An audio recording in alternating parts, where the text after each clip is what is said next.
College Kochi, Mundamberi near Thokumbadi, Kochi.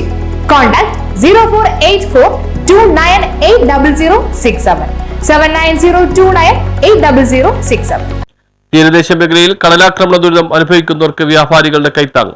തീരദേശ മേഖലയിൽ കടലാക്രമണത്തിൽ ദുരിതം അനുഭവിക്കുന്നവർക്ക് വ്യാപാരികളുടെ കൈത്താങ്. വ്യാപാരി വ്യവസായ ഏകോപന സമിതി യൂത്ത് വിംഗ് കോതമംഗലം കമ്മിറ്റി ഇതിലേക്ക് ശേഖരിച്ച വിവിധ സാധനങ്ങൾ കൈമാറി. എറണാകുളം ജില്ലാ കമ്മിറ്റിയുടെ ആഭിമുഖ്യത്തിലാണ് ചെല്ലാനം കണ്ടമാലി പ്രദേശങ്ങളിൽ ദുരിതമനുഭവിക്കുന്നവർക്ക് സഹായം എത്തിക്കുന്നതിന് രംഗത്ത് വന്നത്. ശുചീകരണത്തിന് ആവശ്യമായ ബ്രഷുകൾ, മോപ്പുകൾ, ലിക്വിഡ്, ബ്ലീച്ചിംഗ് പൗഡറുകൾ, ഫിനോയിലുകൾ മുതലായ സാധനങ്ങൾ ജില്ലയിലെ മുഴുവൻ നിയോജക മണ്ഡലത്തിൽ നിന്നും കളക്ട് ചെയ്ത് ജില്ലാ കമ്മിറ്റി ഏൽപ്പിക്കുകയും ജില്ലാ കമ്മിറ്റി ദുരിതമനുഭവിക്കുന്ന യൂണിറ്റുകളിൽ അത് എത്തിച്ച് നൽകുകയും ചെയ്യും. ഇതിന്റെ ഭാഗമായി കേരള വ്യാപാരി വ്യവസായ ഏകോപന സമിതി കോതമംഗലം നിയോജക മണ്ഡലം യൂത്ത് വിംഗിന്റെ ആഭിമുഖ്യത്തിൽ കളക്ട് ചെയ്ത സാധനങ്ങളാണ് കൈമാറിയത്. കേരള വ്യാപാരി വ്യവസായ ഏകോപന സമിതി നിയോജക മണ്ഡലം പ്രസിഡന്റ് കെ സേവ്യർ, നിയോജക മണ്ഡലം സെക്രട്ടറി NEP വർഗീസ്, സംസ്ഥാന കൗൺസിൽ അംഗം മെയ്തീൻ ഇഞ്ചക്കുടി, യൂത്ത് വിംഗ് നിയോജക മണ്ഡലം president PM Shamjal, youth wing ജില്ലാ secretary Achu Mathew, youth wing നിയോജക മണ്ഡലം secretary Ittu Poliyappuram, treasurer Ajith Kumar PS, committee അംഗങ്ങളായ മുഹമ്മദ് മാഹിൻ, ബെന്നി പള്ളിമാലിയിൽ തുടങ്ങിയവർ പങ്കെടുത്തു. News bureau, Kothamangalam.